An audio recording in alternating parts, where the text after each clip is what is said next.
Yellow and Red Mix by Digit 27, Chapter 31. Naruto and Tayuya stood, or rather sat, outside the council chambers in heated expectation. If it wasn't for the privacy seal placed on the room, they would have both pressed right up against the door for anything they might hear regarding their friend. The news had hit them all unexpectedly, and at first Naruto had thought Conqueror had been joking. It turned out he wasn't. The council were explaining the situation to Kara, and the two outside couldn't wait to hear what was going on. If it was all true, then Gara would become the youngest Kazekage and the youngest Kage ever. It was an amazing achievement. Naruto knew he deserved it. Nobody loved the Sand Village like his friend did, and he would probably protect it with his life. He also knew that Gara had the potential to become one of the greatest shinobi of their time. His control with sand was increasing every day, and he was just beginning to properly learn magnet release like his father and the third Kazekage before him. Finally, a slightly paler than usual Gara exited the chamber, turning to his friends with an obvious startled expression. They stood up from where they had been sat against the walls of the corridor and walked over. Gara seemed a little shell-shocked by the experience. He had aimed for Kazekage for a while now, but he hadn't expected it so soon, and not because of the death of his father. So, what did they say? It was Naruto who spoke up, placing a hand on his shocked friend's shoulder.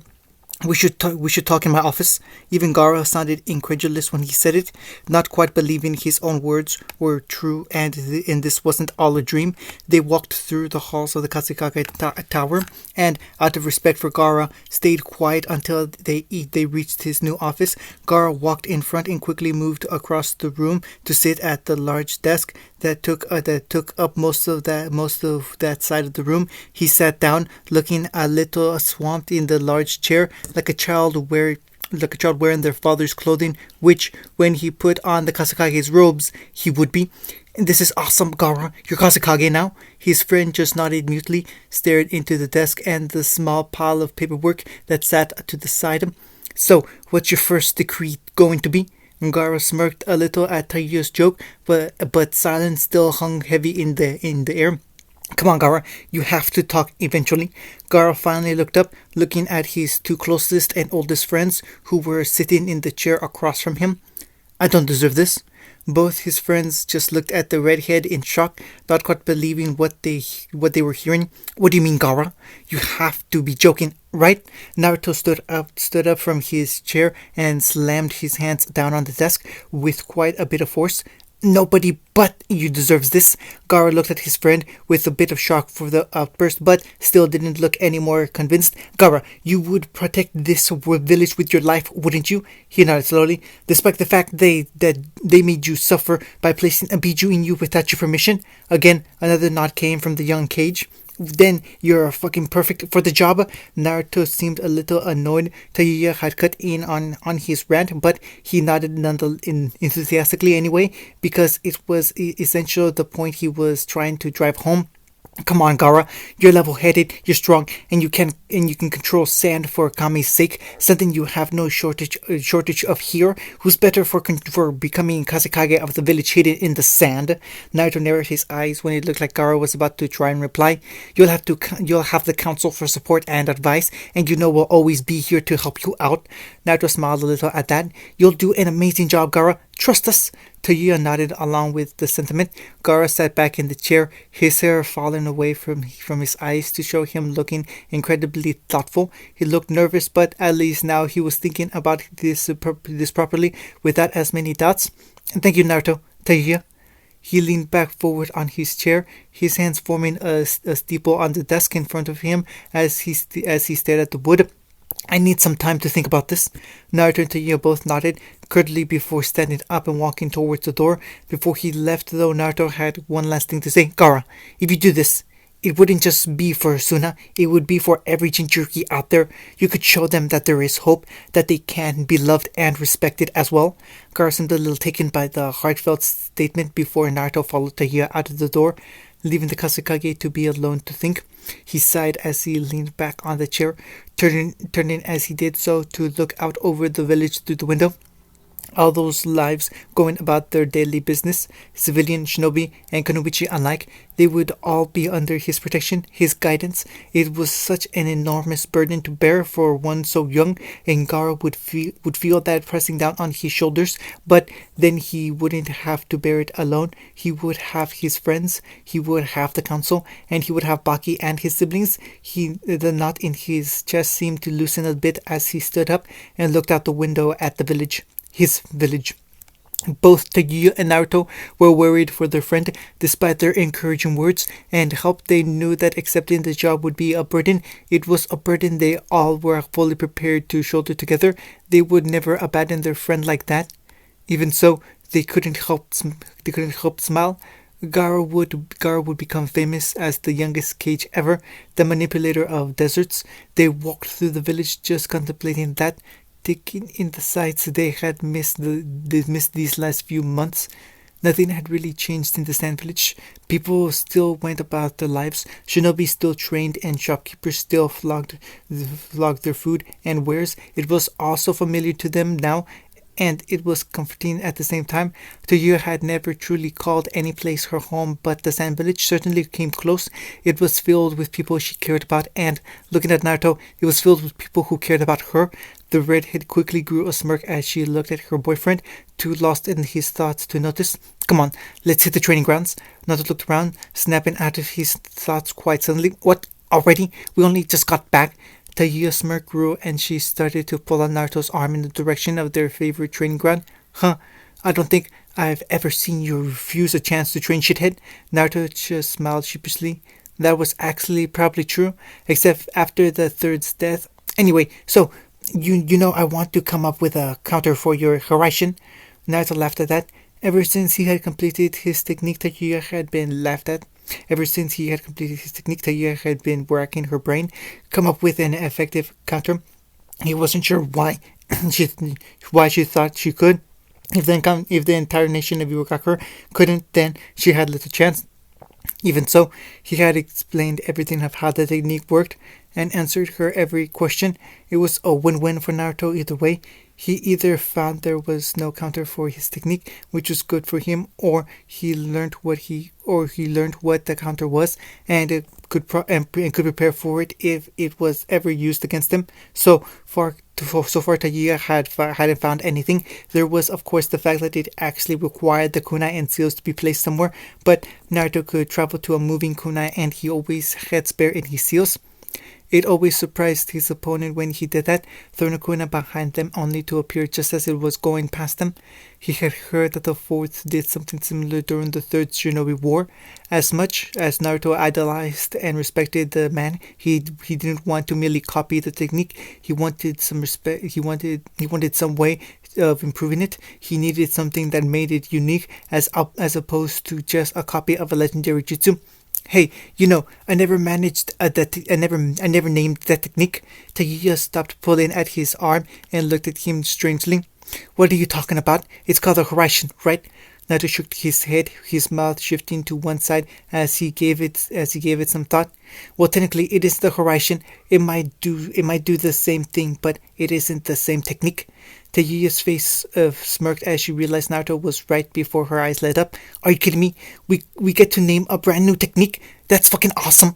Naruto smiled and nodded as the two returned to walking towards the training ground, now both in deep thought. "How about the Raijin no Sutepu?" Naruto considered the name, but found that step didn't quite accurately portray what he was doing, and shook his head. "How about Kukan Tenso?" Tayuya thought about the name. It definitely sounded cool, but Naruto could only transport himself and things he carried with it, so it still didn't seem right. Sukuroru Hopu or Shiru?" Naruto chuckled. "It's a little bit of a tongue twister, don't you think?" Tayuya frowned, but nodded anyway. Going back to her thoughts, a large smile grew across Naruto's face as the perfect name suddenly came to mind, and he nudged Tayuya so she would look at him. "What about the Fujin no Iki?" Tayuya thought about it, and her own smile grew across her features. "Yeah, that sounds pretty awesome. Wind's God's breath." It's got a nice ring to it, and it kind of emulates the Horizon's name. Naruto nodded, happy that Tayuya agreed with him. She was a little downhearted because she hadn't been the one to think of it, but happy that Naruto's technique was now truly his own. Well, tell Garo when he has some time. See what he thinks of it. He looked around to try and see where they were. The two had been so in thought they hadn't noticed where they were going. To his surprise, they had actually reached the training ground without noticing. He smiled warmly at the sight. The training ground was near a large pillar of rock that jutted out of the desert like, as Tayuya liked to put it, a massive middle finger to Kami. Off to one side, there was a peaceful and perfectly clear oasis surrounded by some thick grass and shrubberies, as well as a few palm trees. It was like a small tropical island, just without the ocean surrounding it. Naruto grinned and unsealed one of his special kunai, thrown over to Tayuya, who caught it on reflex. Hold this for a second. Before we train, I just want to test the theory I had. Tayuya nodded and seemed interested. Usually when Naruto had a theory, something ended up getting blown up. She grimaced as she remembered Naruto first experimenting with transporting things other than himself with the Fuji no Iki. The poor cat would never be the same. She watched as Naruto ran at the small oasis, thinking he was going to run on its surface. She surprised him when he simply dived straight into the water, not even bothering to remove his clothes. He reemerged from the cold water with a laugh, looking at Tayuya's confused face with a knowing smirk. Just hold on to the kunai, okay? Tayuya just frowned and nodded. She was doing it, wasn't she? Suddenly Tayuya felt strange, like electricity was traveling across her skin. She nearly dropped the kunai from shock, but before she could, her vision went fuzzy, and she was instantly drenched. Anybody watching her would have seen her simply disappear from her position on the side of the oasis and suddenly reappear underwater. Tayuya's eyes went wide as she nearly breathed in water, thrashing around in shock and panic until a strong hand found her own and pulled her to the surface. Naruto watched in worry as Tayuya coughed loudly on the bank of the small pond, retching up the water she had accidentally inhaled. He had meant it as a joke. He didn't mean for her to nearly drown. Truly, he had simply wanted to see if he could make the connection with the seal's two-way and transport things marked with the seal to him. He guessed on that account it was a success, but he made a note not to try it around water until he got a few bugs tweaked. What the fucking hell? Taya had to stop the cough of more water. Was that? Nato only looked away apologetically, rubbing the back of his head embarrassingly. Sorry, I didn't expect you to appear underwater. Tayuya scowled at him, having already worked out that she had just traveled via the Fuji no Iki, somehow only and end up under the water. Did you just test out something experimental on me? Naruto's eyes opened wide, and he waved out his arms in front of him in a manner he hoped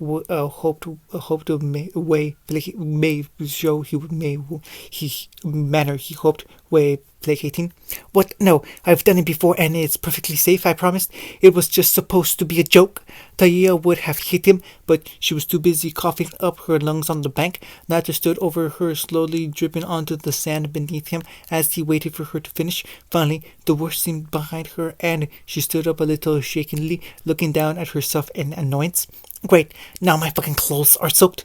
Naruto, hoping to make it up to her, smiled brightly and grabbed the kunai out of her hand, throwing it away from him so it bit the large pillar of rock. He shrugged. He rushed towards it. Tayuya, who didn't have time to react before Naruto scooped her up in his arms. I didn't have time to react before Naruto scooped her arms. Hey shithead, what the fuck are you?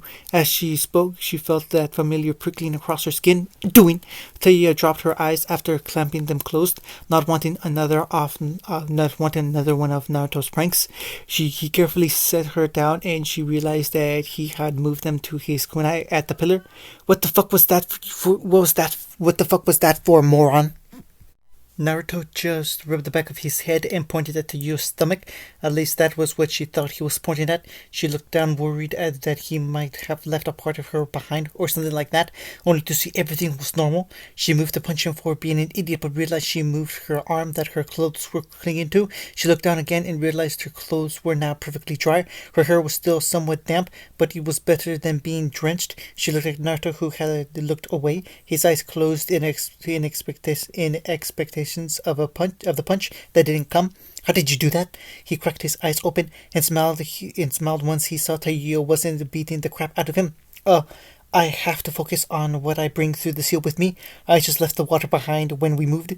Sure enough, Taiya looked over to where they had been and saw two rather large puddles slowly soaking into the sand. Wow, I didn't realize you could pick and choose what you brought through with you. Naruto chuckled nervously and returned to rubbing his head. Yeah, neither did I. Taiya chuckled before she realized what he had said. Stop experimenting on me! For emphasis, she threw in a punch to the head to punctuate each word. A very dazed and slightly scared Naruto just nodded hurriedly. He didn't think it would hurt. It would help right now if he added in he had technically experimented on himself as well. Taiya huffed and crossed her arms under her chest, suddenly having lost interest in training. She smirked and eyes Naruto's still sheepish expression. So, what are you going to do to make it up to me, Naruto? Naruto recognized the tone in her voice. She had used it a few times in their journey from Konoha. Taiya's eyes went wide as Naruto practically pounced on her, bringing his arms around her back to support her as he pressed his lips against her heart. Against her heart heatedly. After a moment of shock at the speed of it all, Taiya relaxed and leaned into the kiss herself. She questioningly licked along Naruto's upper lip, to which he immediately allowed her entry, letting her tongue battle it out as the breathing became more ragged. Taiya felt her legs weaken, and soon she was only staying up because of the support Naruto provided. She moaned into the kiss, making Naruto smile before his hand started to travel down from her back. He placed one hand on her ass, which was quickly followed by the other, and he used as leverage to lift Taiya up. She wrapped her leg around his waist, content to let him carry her as they continued their hungry kiss. It was enough to say that the both of them had quickly found out they greatly enjoyed kissing one another and made it their goal to do it as much as possible. Taiya momentarily broke for air, but she leapt right back in as soon as both took a great breath. One of Naruto's hands broke away from its place on her soft cheek and started rubbing her back softly, eliciting another moan from the excited redhead. Eventually, the two tired each other out and sat back against the pillar next to one another, panting after their small tongue war. Taiya leaned in closer, placing her head on Naruto's shoulder as they looked out at the training ground. She enjoyed the way the harsh desert sun glittered off of the still waters of the lake, making the surface shine like it was composed of diamonds instead of water. Naruto's gaze was more transfixed on the beauty next to him. He just eyeing her slightly damp hair and small smile. He loved it when Taiya smiled. It was another reason he enjoyed their kisses so much. So, training? Taiya burst out laughing at the absurdity of Naruto's remark, playfully slapping his shoulder as she chuckled. Right, training. Both Naruto and Taiya were woken early in the morning, much to Taiya's grumbling displeasure, by an Anbu operative. The weird thing was, he told them they had been summoned by the Kazekage, Naruto grinned widely when he realized that meant Gaara had taken the position. He hadn't come back last night, and both of them were worried. At least now they knew that he had taken the position, which meant their words had helped. That even got Taiya smiling. They hurried through the village. Friend or not, you weren't late when summoned by the Kazekage. After a quick sprint, they both appeared outside of his office, the receptionist only briefly glancing upwards at them. They tentatively opened the door, not sure what they expected to find behind it. It was actually rather anticlimactic. Just Gaara sitting at the desk looking over a small pile of paperwork that had accumulated since he accepted the position. Gaara, the redhead behind the desk, just shook his head, confusing the two new entries. Hello, Naruto. Taiya.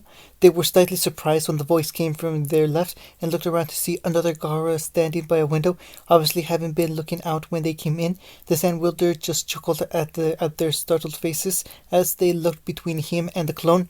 What? You expected me to be around Naruto? You expected me to be around Naruto for 7 years and not pick up a few things? Naruto just smiled at Gaara, using an A-rank jutsu just to do paperwork while Gaara grimaced at himself. Although I have begun to realize why Naruto became so irritable after Shadow Clone training. The information influx is quite tiresome. Naruto just nodded, rubbing his head without even meaning to as he thought about it. He quickly perked up though. So you decided to take the job? Gaara nodded with a small smile. turning his neck to look out over the village again. Out of all of them, Gaara had been the most homesick during their stay in Konoha. So, how does it feel to be called Kazekage-sama? Gaara's small smile turned into a fleeting frown as he turned back, almost as tiring as his endless paperwork. I don't understand how the Hokage managed it without shadow clones. They all shared a laugh, even though the actual answer was known to them. She drank. She drank. Naruto straightened up a bit when he remembered why they were here in the first place. So, why did you summon us, Lord Kazekage? He said it jokingly, but it earned another frown from the young redhead.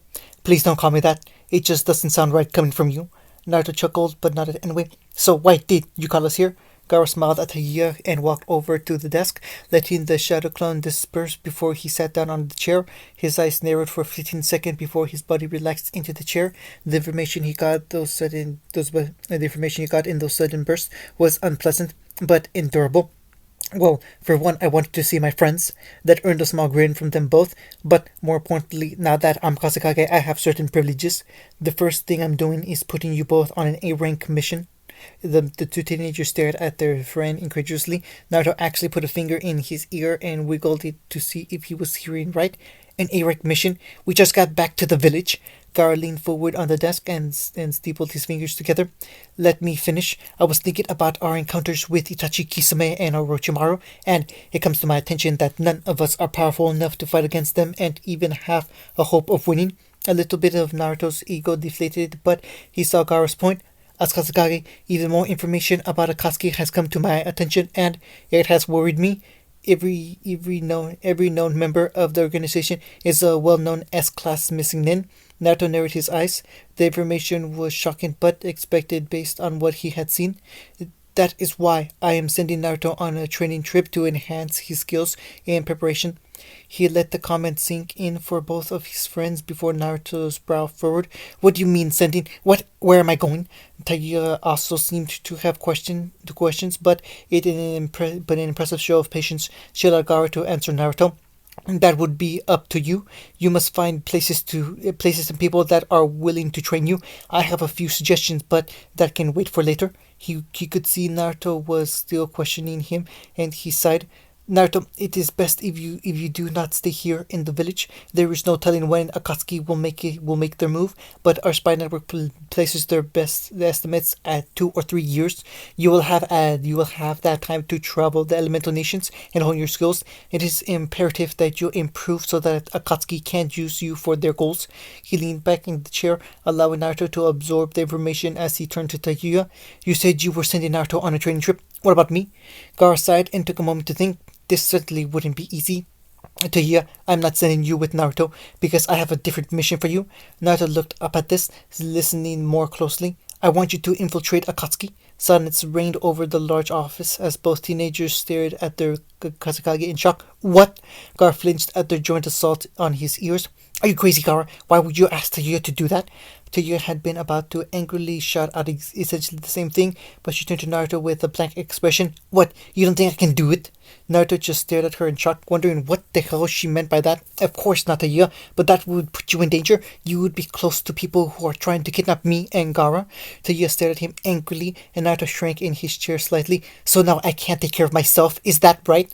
Naruto just looked at her with his mouth open, unable to speak from the shock. Tayuya's eye was twitching as she turned back around to Gaara. I'll do it. Gaara sighed again and stared a glance between her and Naruto.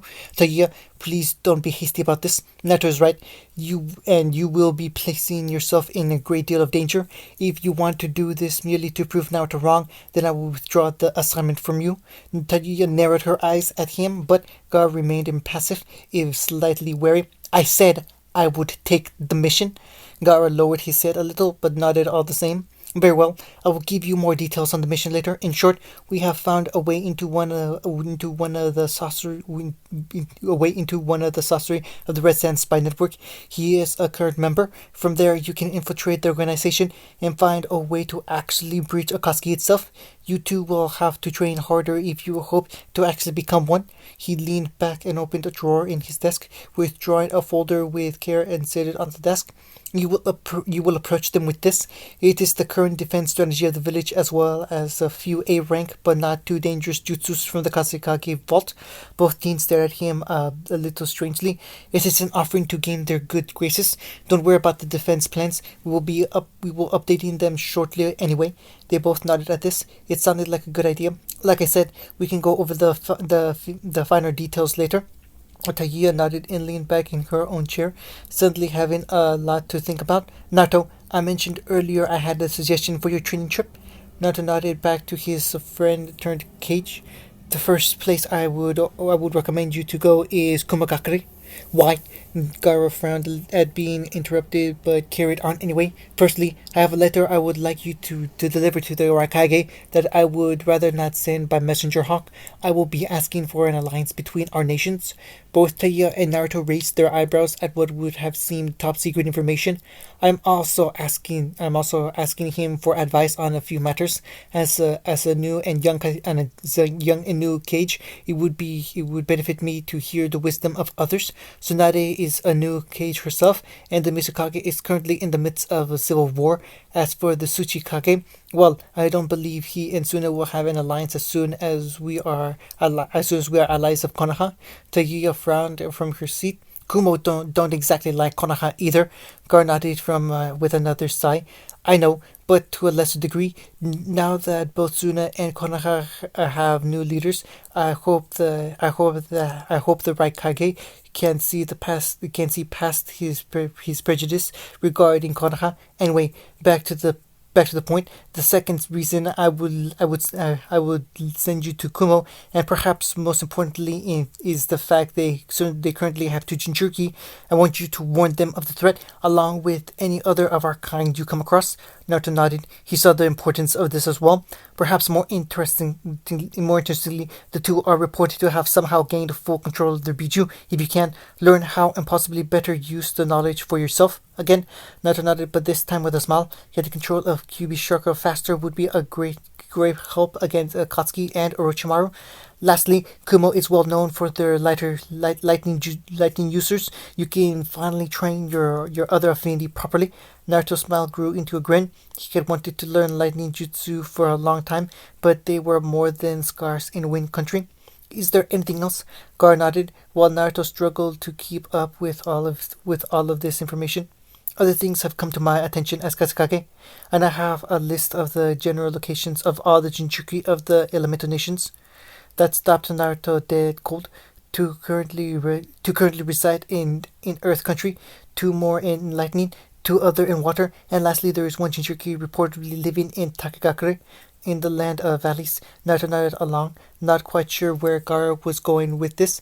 I would like you to try and find the Jinchuriki from Taki. They are more than likely alone, so I would like you to, in essence, check on them. If you deem it necessary, I want you to offer her sanctuary in Suna. However, know that Taki will not be happy if they find out you were doing so. Naruto nodded one last time, more solemnly than the rest, and Gar finally leaned back in the chair, leaving the two to think about what he had said. Lastly, and this is more advice than an order, do not enter Earth Country. Naruto looked up from thought with a frown. Is it really that bad? Gaara just nodded. You experienced the prejudice of Iwa Nin firsthand with that old man. You bear far too much resemblance to the fourth Hokage for Earth Country to be safe for you. Naruto sighed in his chair. He really didn't feel fair that an entire country was essentially off limits for him just because he looked like somebody else. Yeah, you're probably right. Gaara nodded and looked over at Taiya, who was still thinking. Don't worry about it too much, Taiya. You won't be going on these missions until after my coronation. She nodded absently, and he took that to mean she had understood. Again, this is more a recommendation than anything else, but I urge both of you to return to the village for at least 2 years. Both teens shot out of their chairs with the same anger that had started this whole conversation. 2 years? Once again, Gaara had to wince from the combined shot. Yes, 2 years. For all we are aware, the Katsuki is monitoring the village as we speak. If you come back, you will be in danger. This gives us enough time to plan out our next step. Gaara expected Naruto to be very opposed to this idea, but he just stood back. grinning eagerly. Then you know I'm coming back in exactly 2 years. Taya, on the other hand, didn't seem nearly as ecstatic. Gar had just told her she wouldn't get to see him or Naruto, her boyfriend, for 2 whole years.